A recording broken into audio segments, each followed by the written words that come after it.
তথ্য প্রযুক্তি খাতে নির্দিষ্ট সময়ের জন্য কর অব্যাহতিতে প্রধানমন্ত্রীর সম্মতি রয়েছে বলে জানিয়েছেন প্রধানমন্ত্রীর বেসরকারি শিল্প ও বিনিয়োগ উপদেষ্টা সালমান এফ রহমান।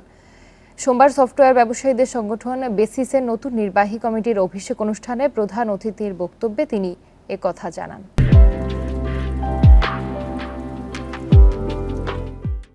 সালমান এফ রহমান বলেন, প্রযুক্তি খাত সংশ্লিষ্টদের দাবির পরিপ্রেক্ষিতে কর সুবিধা দেওয়া হতে পারে, তবে সেটা কতদিনের জন্য তা বাজেটে উল্লেখ করা হবে। সেক্ষেত্রে তাদের লক্ষ্যমাত্রার বিষয়ে নিশ্চয়তা দিতে হবে। এর আগে শপথ নেয় বেসিসের 2 বছর মেয়াদী নবনির্বাচিত কমিটি। দ্বিতীয়বারের মতো প্রেসিডেন্ট হয়েছেন রাসেল টি আহমেদ। অনুষ্ঠানে উপস্থিত ছিলেন তথ্য প্রযুক্তি প্রতিমন্ত্রী জুনাইদ আহমেদ পলক ও বাণিজ্য প্রতিমন্ত্রী আহসানুল ইসলাম টিটু। সফটওয়্যার বাণিজ্যে দেশের সফলতার নানা দিক ও সম্ভাবনা তুলে ধরে পাশে থাকার আশ্বাস দেন তারা। তাতে কথাটা বলার সুযোগ পেয়েছিলাম, তো উনি আমাকে বললেন যে চিরকালের জন্য তো আমরা ট্যাক্স এক্সাম্পশন দিতে পারি না।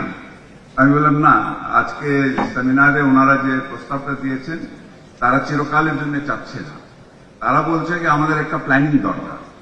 আপনি আমাদেরকে বলে দেন আগামী 5 বছর থাকবে বা 3 বছর থাকবে, তাহলে সেভাবে আমরা কিন্তু প্ল্যান করে আমাদের ব্যবসাটা আমরা কিন্তু এখন হঠাৎ যদি আপনি তুলে দেন তাহলে আমাদেরকে সমস্যা হবে। উনি আমার সাথে একমত হলেন, না এটা তুমি ঠিকই বলেছো,